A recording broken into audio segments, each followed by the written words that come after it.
Well, if you are less than impressed these days with your bank, it might be time to shop around. There are more banking options than you think nowadays. And Christina Flores is here with tips on how to find the best bank for you.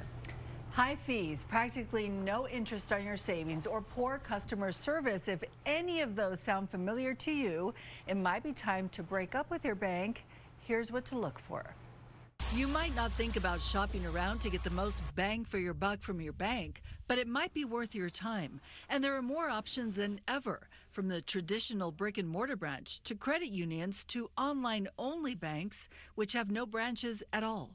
Each type of bank has its own positives and negatives, so it's important to figure out what's most important to you when you're looking for a bank. You might even find that it makes sense to bank at more than one place at a time. If in-person customer service is important to you, then a brick and mortar bank is your best bet. But even then, it pays to shop around. I would recommend that you pay a visit to any bank that you're considering becoming part of to make sure that it has everything you need, that the hours make sense for your life, and that the staffing is really up to snuff. Looking for the best savings rate? Get online and shop around. Sites like Bankrate.com and NerdWallet can help. With a quick search, we found nearly a dozen banks paying 3% or better.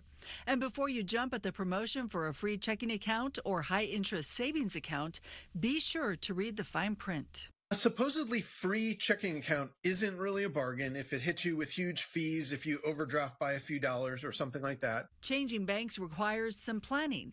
Be sure to open the new account before closing your existing one. If you use direct deposit, be sure to change it to the new account as well as any automatic bill payments. And lastly, transfer any remaining money and close that old account. And when changing banks, Consumer Reports recommends keeping your old account open until you're sure that all of your checks and payments have cleared, just to make sure that you don't get any hit with any fees on that old account.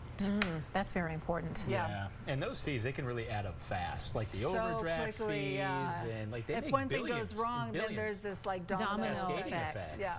But you were saying you never set foot in a branch, but you like to see people in person. I need to see somebody. I need to, you know, I want it to be as real as my money. They need to know that I exist. Something goes wrong, I need to speak with your president. You need to know who to call. Right. VP, somebody. Just Venmo me.